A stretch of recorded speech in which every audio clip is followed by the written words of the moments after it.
Welcome to the Door County Podcast. Thanks for pushing play. Now enjoy the show.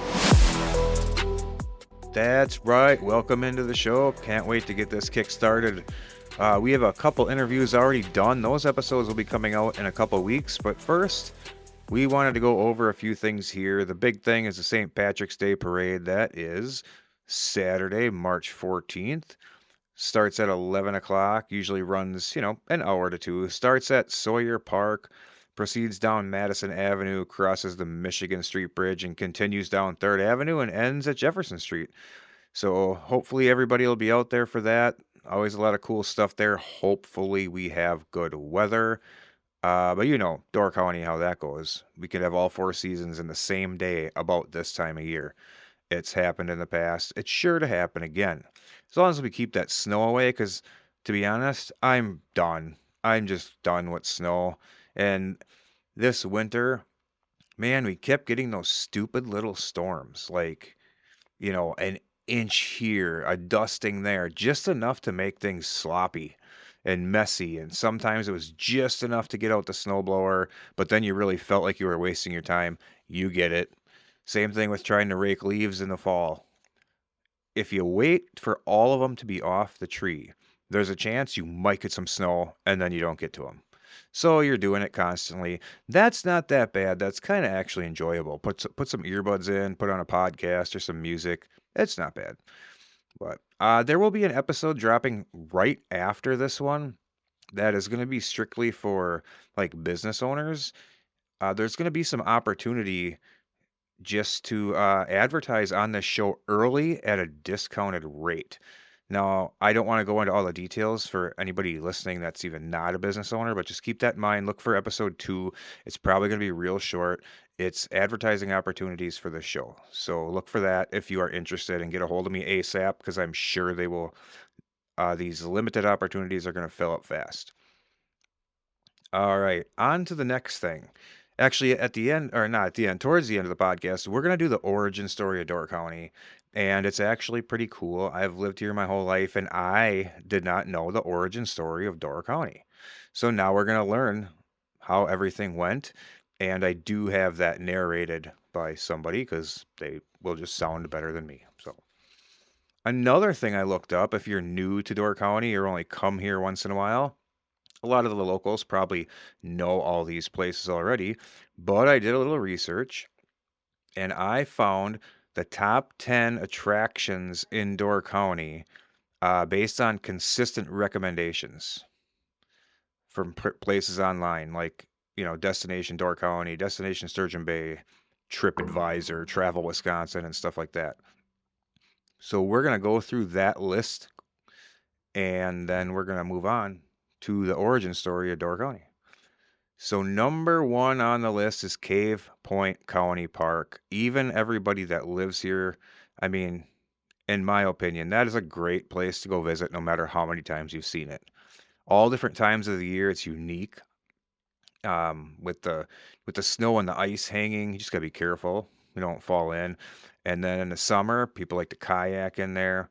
It's got jagged limestone cliffs.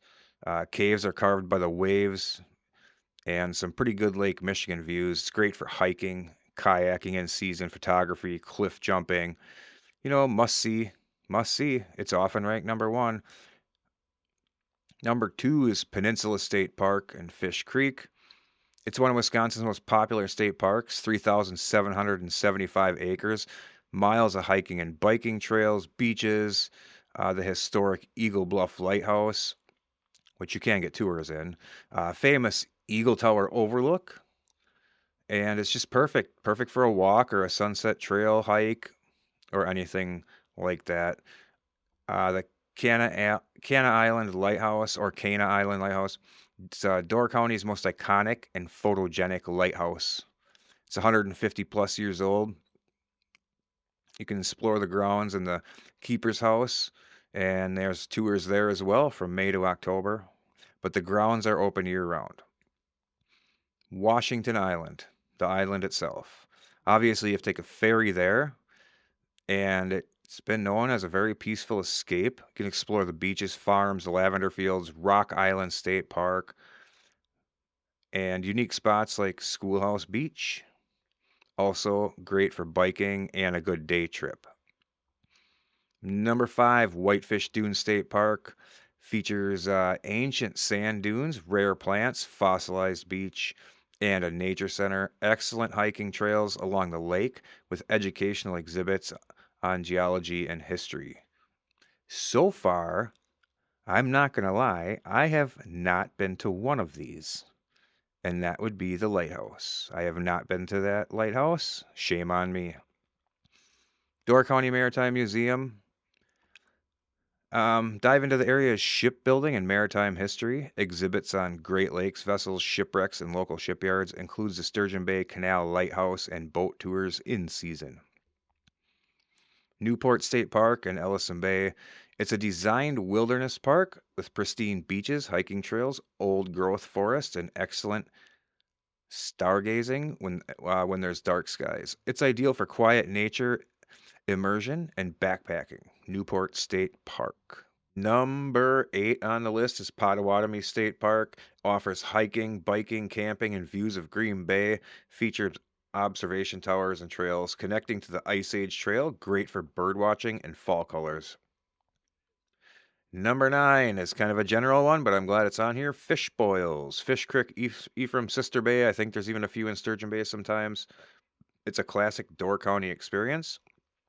Watch chefs boil fresh whitefish, potatoes, onions, and corn over the open flame, and you can always finish it with cherry pie. Fish boils are awesome because when that hits and boils over, that's a pretty cool thing to see. Yeah, fish boils definitely have to hit up at least one of them in the summer. And the last one on the list, wineries and vineyards. Obviously, all through the county, there's wineries you can go taste test. Door County is a thriving wine scene with tastings all over the county. It's perfect. If you like wine, or even if you kind of like it, it's perfect to just go and taste test these and then go find dinner somewhere. Probably maybe should eat something a little bit before you go do that as well. That is just some, advice from a friend. So that's the top 10 based off of online studies and research and what people recommend. I wish it did say if it's people that live here or if it's both. I'm sure it's a mix of both. But yeah, that's the top 10 destinations in Door County to visit based off of recommendations. Now, the origin story of Door County. I learned some stuff, and I know there's a lot, probably a lot more to it as well, but it's pretty cool how this place came about. And if you always wondered like how they came up with the names of some of these cities and counties or whatever around in the area, you learn a little bit of that in there. Apparently there was some famous explorers with these names. So let's jump into that. Here is the origin story of Door County up to its current growth today. Enjoy the story.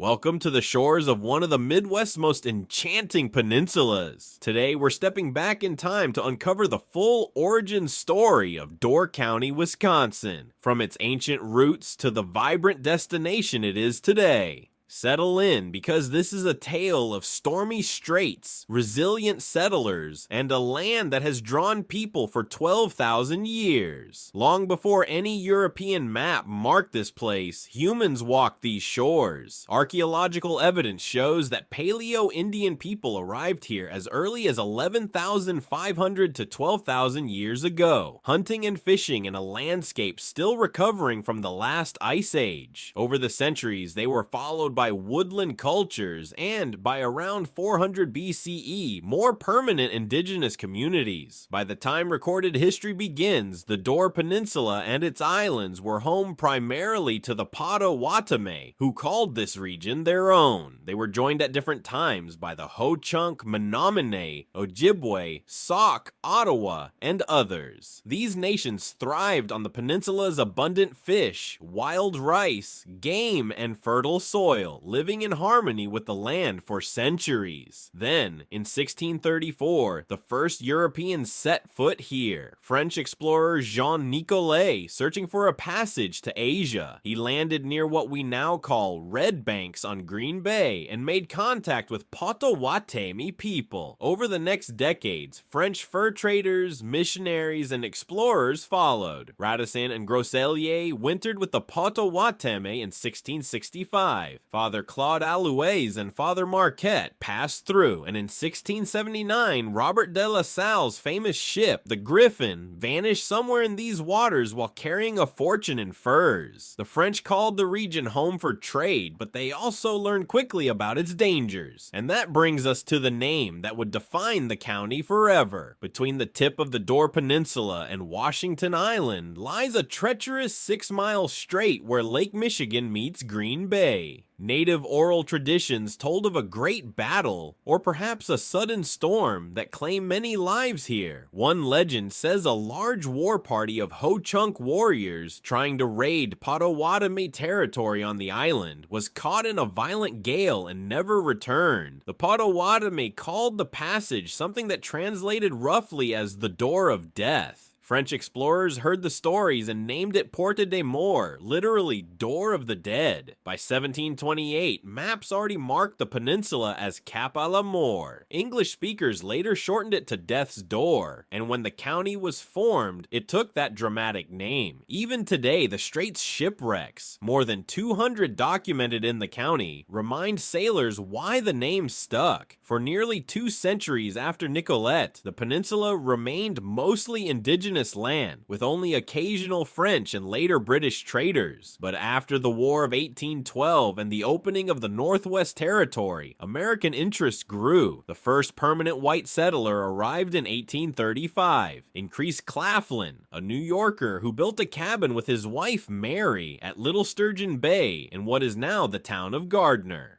They later moved to the area that became Weborg Point and Peninsula State Park. Other early arrivals included Captain Justice Bailey, who in 1848 found safe harbor during a storm and soon began shipping cordwood from Bailey's Harbor, and Asa Thorpe, who built the first commercial pier at Fish Creek in 1855. By 1848, when Wisconsin became a state, the peninsula was still part of Brown County, but settlers were pouring in. Fishermen, lumbermen, and farmers drawn by timber, fish, and stone. In 1851, the Wisconsin legislature carved Door County out of Brown County with enough population to stand on its own. For 1 year, it even included what is now Kewaunee County before boundaries were redrawn. The county was officially organized a decade later, and Sturgeon Bay eventually became the seat. The 1850s and 1860s brought waves of immigrants who shaped Door County's character. Norwegians founded Ephraim in 1853 after a Moravian minister named Andrew Iverson led a small group across the ice to Eagle Harbor. Belgians, Walloon speakers, settled the southern towns starting in 1853, bringing traditions like roadside chapels and the Kermis Harvest Festival that still survive in the Namur Historic District. Scandinavians, Germans, Poles, Irish, and Swiss followed. By 1870, the population had climbed to nearly 5,000, and by 1900, it reached over 17,000. Logging boomed first, then commercial fishing and stone quarrying. Orchards arrived in the 1860s. By the late 1940s, cherry picking employed 10,000 seasonal workers and made Door County one of the top tart cherry regions in the world. Even today, roughly 2,500 acres of orchards produce millions of pounds of cherries each summer.